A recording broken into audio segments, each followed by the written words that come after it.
નમસ્કાર વિદ્યાર્થી મિત્રો, CSO 512 TYBS સેમેસ્ટર 5 સમાજશાસ્ત્રની સંશોધન પદ્ધતિઓની અંદર આપણે માહિતીનું વિશ્લેષણ અને માહિતીનું વર્ગીકરણની આપણે ચર્ચા કરતા હતા. તેમની અંદર આપણે વર્ગીકરણના લક્ષણો, માહિતીઓનું જુદી જુદી શ્રેણીઓની અંદર વિભાજન, ગુણધર્મોની સમાનતાનો આધાર અને વર્ગીકરણના સિદ્ધાંતોની જે આપણે ચર્ચા કરી ચૂક્યા છીએ. આજે આપણે સંક્ષિપ્તની અંદર વર્ગીકરણના પ્રકારો અને વર્ગીકરણનું મહત્ત્વનો આજે આપણે આ 10 થી 15 મિનિટ્સની ચર્ચાની અંદર એને સમજવાનો પ્રયત્ન કરીશું. વર્ગીકરણના પ્રકાર, આપણે વર્ગીકરણ એટલે એનો અર્થ સામાન્ય રીતે બધી બાબતો આપણે જોઈ છે, આગળ એની ઘણી બધી ચર્ચાઓ આપણે કરી છે, એટલે વધારે ખાસ કંઈ ચર્ચા ન કરતાં આપણે એના સામાન્ય જે મુદ્દાઓ છે એ મુદ્દાઓને સમજવાનો પ્રયત્ન કરીએ. તો વર્ગીકરણના પ્રકારની અંદર ખાસ કરીને માહિતીનું વર્ગીકરણ કરવામાં મુખ્ય 2 આધારો લેવામાં આવે છે. એક, માહિતીના એકમો કયા ગુણો ધરાવે છે એ ધ્યાનમાં લઈને કરવામાં આવતું વર્ગીકરણ. બરાબર સમજો મિત્રો, અહીંયા આપણે 2 જ બાબત સમજવી છે, વર્ગીકરણના પ્રકાર અને વર્ગીકરણની સંક્ષિપ્ત મહત્ત્વ. તો વર્ગીકરણ કરવા માટે માહિતીના એકમો કયા ગુણો ધરાવે છે એ ધ્યાનમાં લેવામાં આવતું હોય વર્ગીકરણ, અને બીજું માહિતીના એકમોનું આંકડાકીય લક્ષણ ધ્યાનમાં લઈને. જો બરાબર સમજો, એક માહિતીના એકમો કયા ગુણો ધરાવે છે અને બીજું છે માહિતીના એકમોનું આંકડાકીય લક્ષણ ધ્યાનમાં લઈને કરવામાં આવતું વર્ગીકરણ. ખાસ કરીને આ બાબત છે કે આંકડાકીય લક્ષણ અને એક માહિતીના આધાર સ્તંભ રીતે એના ગુણધર્મો કયા છે એ બાબતને લક્ષ્યમાં રાખીને કરવામાં આવતું વર્ગીકરણ. આ 2 મુખ્ય બાબતો વર્ગીકરણના પ્રકારની અંદર ધ્યાનમાં રાખવાની હોય છે. આ રીતે જોતા વર્ગીકરણના ગુણાત્મક અને સંખ્યાત્મક 2 બાબતો અહીંયા પ્રતિપાદિત થાય છે. મિત્રો, ખાસ કરીને વર્ગીકરણની અંદર ગુણાત્મક બાબત અને સંખ્યાત્મક બાબતના 2 પ્રકારો પડે છે. આ પ્રશ્ન ખૂબ થોડોક લેન્ધી અને ટફ હોવાના કારણે પેટા પ્રશ્નની અંદર, ટૂંક નોંધની અંદર અથવા તો 1-2 માર્ક્સના ગુણની અંદર પૂછાવાની ખૂબ સંભાવનાઓ રહેલી હોય છે. તો વર્ગીકરણની અંદર ખાસ કરીને ગુણાત્મક વર્ગીકરણ પહેલો પ્રકાર અને બીજો સંખ્યાત્મક વર્ગીકરણ એ એમનો બીજો પ્રકાર છે. આ 2 પ્રકારોને આપણે સંક્ષિપ્તમાં જો સમજીએ તો માહિતીના અમુક ગુણધર્મ જે આપણે આગળના વિડીયોઝના માધ્યમ દ્વારા સમજી ચૂક્યા છીએ કે જેની અંદર ચોક્કસ પ્રકારની માહિતીનો સમાવેશ થતો હોય તે એનું એક આગવું ગુણધર્મ છે. એટલે કે માહિતીના અમુક ગુણધર્મનો લક્ષણ તેનો આધાર લઈ જ્યારે વર્ગીકરણ કરવામાં આવે ત્યારે તેવા વર્ગીકરણને ગુણાત્મક વર્ગીકરણ તરીકે ઓળખવામાં આવે છે. દાખલા તરીકે આપણે જોઈએ તો માહિતીના એકમો ધર્મ છે, વ્યવસાય છે, સાક્ષરતા છે, લગ્ન છે, લિંગ છે, આ બધી બાબતો છે એ ચોક્કસ પ્રકારના ગુણધર્મો ધરાવનારા લક્ષણો છે, અને એવા ગુણ લક્ષણોને આધારે આપણે માહિતીને વર્ગીકૃત કરીએ ત્યારે તેને ગુણાત્મક વર્ગીકરણ કર્યું એવું કહેવાય. ચોક્કસ પ્રકારની બાબતો છે, જ્યાં કુટુંબ છે કે લગ્ન છે કે સાક્ષરતા છે કે વ્યવસાય છે કે ચોક્કસ પ્રકારના લાક્ષણિકતાઓને આધારે જ્યારે આપણે એનું વર્ગીકરણ કરીએ છીએ, એનું વિભાજન કરીએ છીએ, એનું વિનિયોગ કરીએ છીએ ત્યારે તેને ગુણાત્મક વર્ગીકરણ તરીકે ઓળખવામાં આવે છે. મિત્રો, અહીંયા એ બાબત ખાસ સ્પષ્ટ યાદ રાખવી જરૂરી છે કે ગુણાત્મક પરિવર્તન, ગુણાત્મક વર્ગીકરણ અને ગુણાત્મક વર્ગીકરણની જે કાંઈ બાબતો છે એ દરેક બાબતોને આ એકમની અંદર સમાવિષ્ટ કરવામાં આવી હોવી જોઈએ, તો જ આ ગુણાત્મક વર્ગીકરણ છે. ત્યારબાદ જ્યારે આપણે આંકડાકીય વિશ્લેષણની અંદર જઈએ છીએ ત્યારે તે સંખ્યાત્મક વર્ગીકરણ થઈ જતું હોય છે. ત્યારે આ 2 પ્રકારોને અહીંયા લક્ષ્યમાં રાખવાના છે, ગુણાત્મક વર્ગીકરણ અને સંખ્યાત્મક વર્ગીકરણ. જો જેમ કે લિંગના ગુણધર્મના આધારે માહિતીના એકમોને આપણે પુરુષ અને સ્ત્રી, સાક્ષરતાનો આધાર ભણેલા અને અભણ વગેરે વર્ગોમાં જો વહેંચીએ છીએ ત્યારે આ માહિતી ગુણાત્મક વર્ગીકરણ તરીકે પરિભાષિત કરી શકાય છે. ગુણાત્મક વર્ગીકરણમાં માહિતીના જેટલા એકમો સમાન ગુણો ધરાવતા હોય, જો દરેક બાબતો આપણે આગળ જોઈ છે કે તેમને એક જ વિભાગની અંદર, એક જ કોષ્ટકની અંદર, એક જ આલેખની અંદર સમાવિષ્ટ કરવાના હોય છે, તેને અલગ અલગ ભાગોની અંદર વિભાજિત કરવામાં હોતા નથી, કારણ કે જે એકમ એક જ લાક્ષણિકતા ધરાવતું હોય, એક જ ગુણધર્મ ધરાવતું હોય તો તેને એક જ વિભાગની અંદર વિભાજિત કરવાના હોય છે, એટલે કે તેને એક વર્ગમાં મૂકવામાં આવે છે.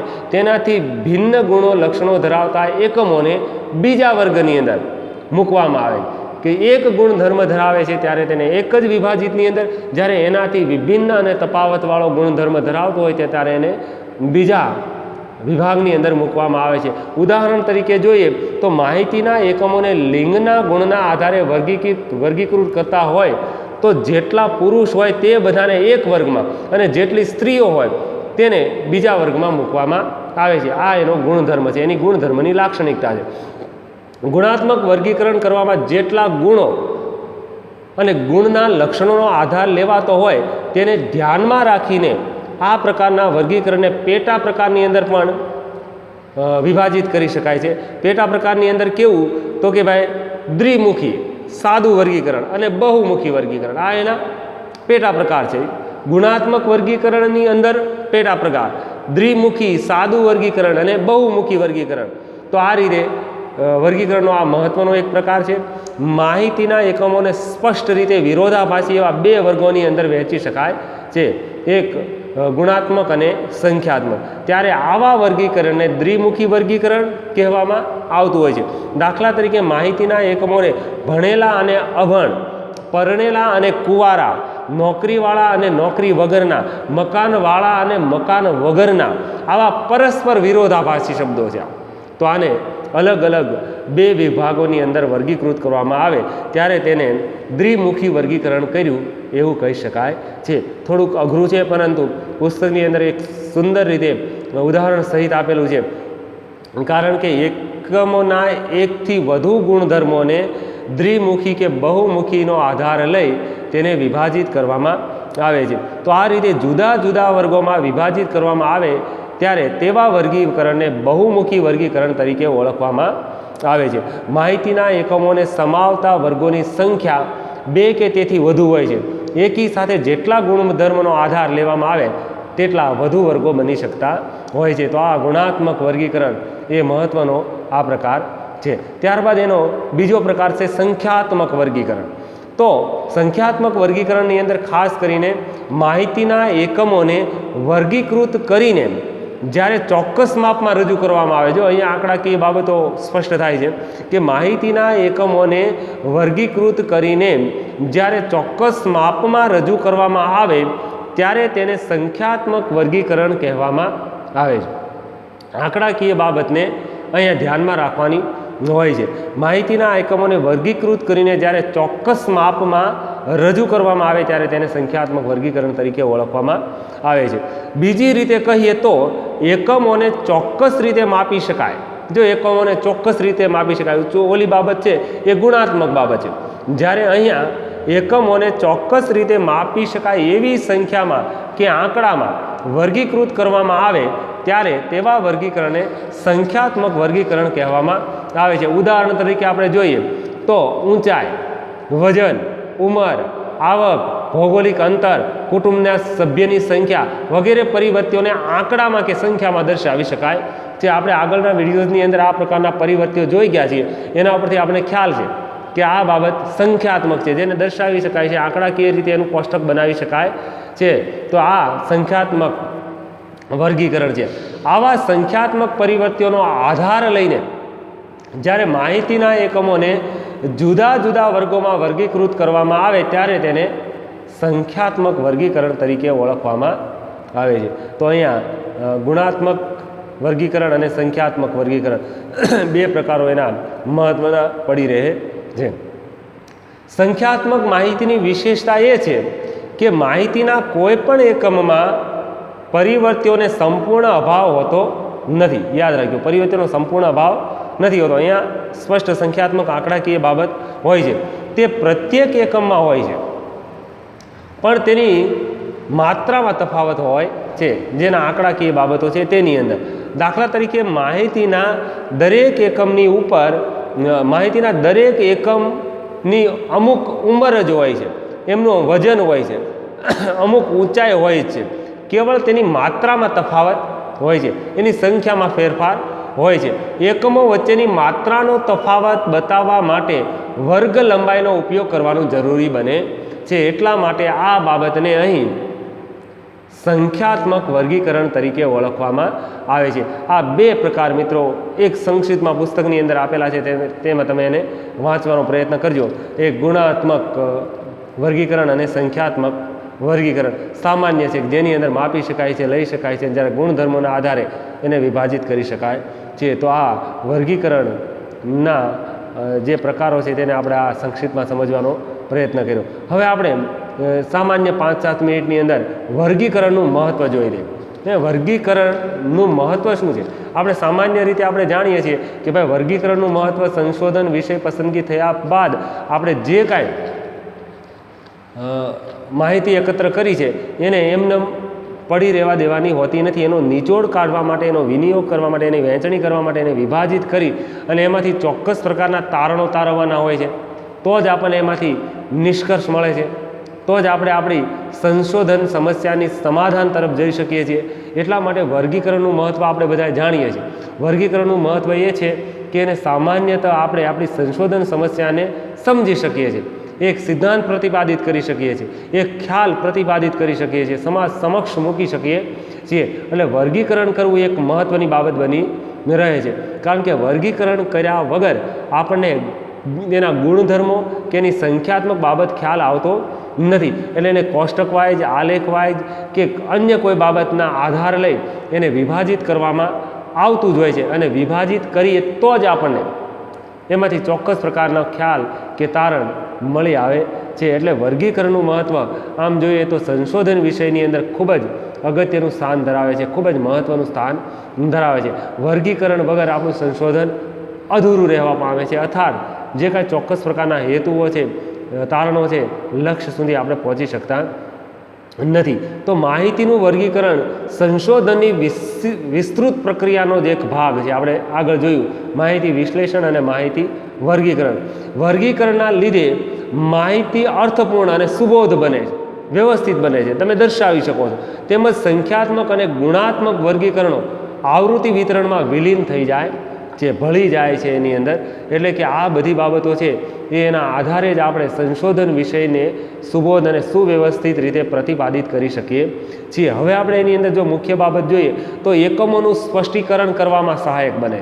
એ અલગ અલગ એકમોની અંદર વર્ગીકરણનું મહત્ત્વ છે કે ભાઈ એકમોનું સ્પષ્ટીકરણ કરવા માટે, એટલે કે માહિતીના વિભિન્ન એકમો જ્યાં સુધી એકબીજાની સાથે ભળેલા હોય છે ત્યાં સુધી અસ્પષ્ટ રહે છે, તેમાંથી કોઈ અર્થ સ્પષ્ટ થતો નથી.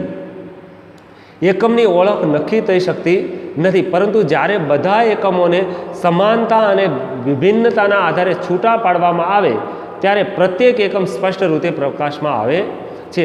એટલે અહીંયા એ બાબતનું મહત્ત્વ છે કે એકમોનું સ્પષ્ટીકરણ કરવા માટે જ્યારે બધા જ એકમો એક સાથે ભેગા હોય ત્યારે તેને સમજી શકાતા નથી, એના વિભાગ થયેલા હોતા નથી. જ્યારે બંનેને ભિન્ન ભિન્ન પ્રકારે તફાવતના આધારે, ગુણધર્મના આધારે કે સંખ્યાત્મક બાબતના આધારે એને વહેંચી નાખવામાં આવે છે ત્યારે એ બધા એકમો પ્રકાશમાં આવતા હોય છે અને ત્યારબાદ તેને આપણે સરળતાથી અને સહજતાથી સમજી શકીએ છીએ. એટલે એકમોનું સ્પષ્ટીકરણ કરવામાં આ વર્ગીકરણનું એક આગવું અને નોંધપાત્ર મહત્ત્વ હોય તેવું જોવા મળે છે. ત્યારબાદ તમે જુઓ કે વર્ગીકરણનું મહત્ત્વ બીજી કઈ દ્રષ્ટિએ છે તો કે ભાઈ તુલનાત્મક અભ્યાસમાં ઉપયોગી બને.